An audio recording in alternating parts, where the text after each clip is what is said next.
ऊनी जापानी लोक दास्तानों में अफसानवी मखलूक हैं जिन्हें अक्सर ओगिरी नुमा या शैतान नुमा मखलूक के तौर पर दिखाया जाता है।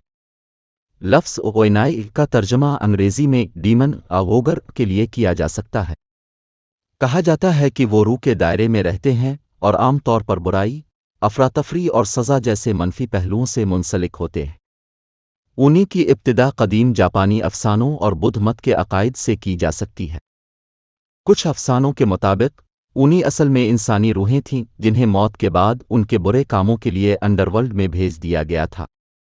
अंडरवर्ल्ड में वो ऊनी में तब्दील हो गए और उन्हें जहन्नम में शरीरों की रूहों को सज़ा देने का काम सौंपा गया। वक्त गुजरने के साथ ऊनी का तसव्वुर तैयार हुआ और वो जापानी लोक दास्तानों में मुख्तलिफ दीगर किरदारों और खुसूसियात से वाबस्ता हो गए। ऊनी को आम तौर पर जंगली बालों, तेज़ पंजों और सरों पर सींगों वाली बड़ी, इंसान नुमा मखलूक के तौर पर पेश किया जाता है।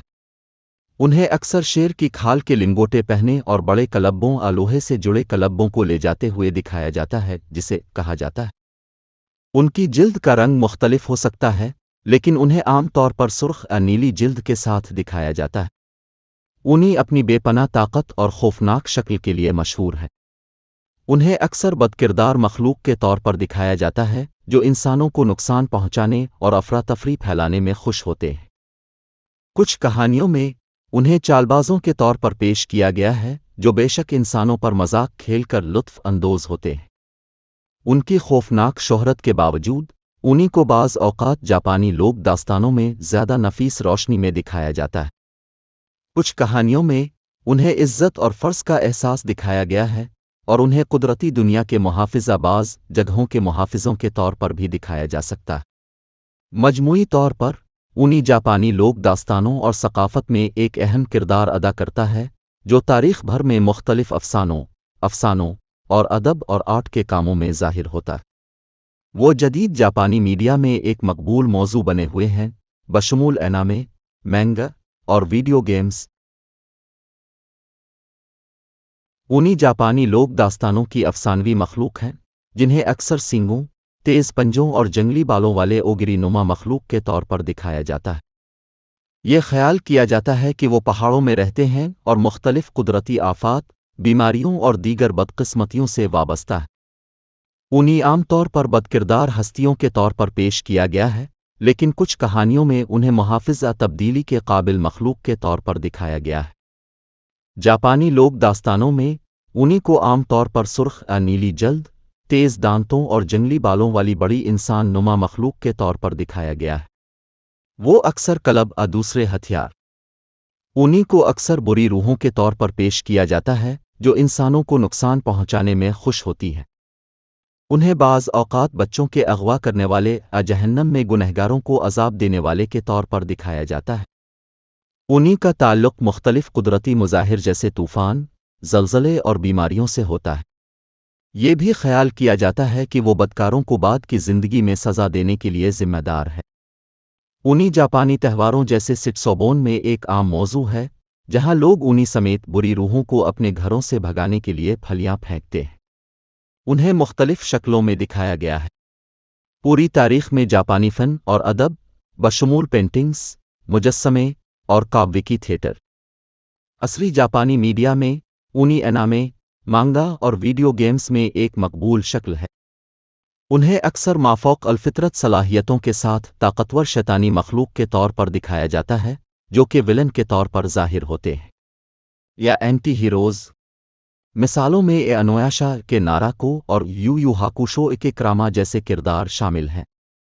ऊनी को जापानी वीडियो गेम्स में दुश्मन आबास किरदारों के तौर पर भी दिखाया गया है जिनको खिलाड़ियों को ख़ास हिकमत अमली या सलाहियतों का इस्तेमाल करते हुए शिकस्त देना होगी। मिसालों में शामिल हैं ऊनी से स्ट्रीट फाइटर सीरीज़ और पर्सोना सीरीज़ में ऊनी के दुश्मन। ऊनी ने मीडिया की मुख्तलिफ शक्लों जैसे नावलों, फिल्मों और टेलीविज़न शोज़ के ज़रिए मुआसिर जापानी पॉप कल्चर में भी अपना रास्ता बनाया है, जिसे बाज़ औक़ात गलत फहमी वाली मखलूक के तौर पर भी पेश किया जाता है। पेचीदा शख्सियात के साथ मरकज़ी किरदार। जापानी लोक दास्तानों से शुरू होने वाली ऊनी को सींगों, तेज़ पंजों और जंगली बालों वाले राकुशस नुमा मखलूक के तौर पर दिखाया गया है। انہیں اکثر بدروحوں یا بدروحوں کے طور پر پیش کیا جاتا ہے جو مختلف منفی خصلتوں جیسے تشدد، شرارت اور بیماری سے منسلک ہوتے ہیں۔ علامتی طور پر وہ انسانی برائیوں کی نمائندگی کرتے ہیں، خاص طور پر غصہ، حسد اور لالچ۔ انہی کو عام طور پر جاپانی آرٹ، ادب اور تھیٹر میں دکھایا جاتا ہے، جو اکثر لوک کہانیوں اور افسانوں میں مخالف کے طور پر ظاہر ہوتے ہیں۔ دیگر افسانوی مخلوقات کے ساتھ انہی کا موازنہ کرتے ہوئے مغربی لوک داستانوں جیسے ٹرول، اوگریس اور شیطانوں کے ساتھ مماثلت پیدا کی جا سکتی۔ انہی کی طرح ان مخلوقات کو اکثر خوفناک صفات کے ساتھ شیطانی مخلوق کے طور پر دکھایا جاتا ہے اور ان کا تعلق منفی خصلتوں و اعمال سے ہوتا ہے۔ تاہم مخصوص ثقافتی سیاق و سباق اور خصوصیات مختلف ہوتی ہیں۔ انہی جاپانی ثقافت اور عقائد کے منفرد پہلوؤں کو مجسم کرتی ہے۔ مزید برآں انہی مشرقی ایشیائی لوک داستانوں سے تعلق رکھنے والے دیگر مافوق الفطرت مخلوقات کے ساتھ مماثلت رکھتے ہیں، جیسے کہ چینی اور کوریائی شیاطین، اگرچہ پھر سے الگ الگ ثقافتی تشریحات اور نمائندگی کے ساتھ۔ بے شک آرٹ اور ادب میں انہی کو اظہار کی مختلف شکلوں میں نمایاں کیا گیا ہے، جس میں کلاسیکی پینٹنگز اور ووڈ بلاک پرنٹس سے لے کر جدید عکاسیوں اور ناولوں تک شامل ہے۔ انہیں اکثر خوفناک مخلوق کے طور پر دکھایا جاتا ہے، جس میں مختلف جسمانی صفات جیسے تیز سینگ، جنگلی بال اور شدید تاثرات ہوتے ہیں۔ انہی عام طور پر انصاف، سزا اور مافوق الفطرت قوتوں کے موضوعات سے منسلک ہوتے ہیں، جو لوگ کہانیوں اور افسانوی داستانوں میں مخالف کے طور پر ظاہر ہوتے ہیں۔ جدید جاپانی معاشرے میں انہی کی ثقافتی اہمیت برقرار ہے، حالانکہ ان کی تصویر کشی روایتی لوک داستانوں سے آگے بڑھ چکی ہے۔ وہ اکثر سٹسوبن جیسے تہواروں میں نمایاں ہوتے ہیں، جہاں لوگ انہی کے لباس میں ملبوس افراد کی نمائندگی کرنے والی بری روحوں کو بھگانے کے لیے پھلیاں پھینکتے ہیں۔ انہی کی تصویر کشی عصری آرٹ، فیشن اور ڈیزائن میں بھی پائی جاتی ہے، جو کبھی کبھی صرف خوف اور بدتمیزی کی علامت کے بجائے چنچل علامتی انداز میں استعمال ہوتی ہے۔ مقبول ثقافت میں انہی کا ارتقاء سماجی اقدار اور عالمی میڈیا کے اثرات میں وسیع تر تبدیلیوں کی عکاسی کرتا ہے۔ عصری تفریح میں انہی کو اکثر مانگا، اینیمی اور ویڈیو گیمز میں دکھایا جاتا ہے، جہاں انہیں مختلف محرکات اور شخصیات کے ساتھ پیچیدہ کرداروں کے طور پر پیش کیا جا سکتا ہے۔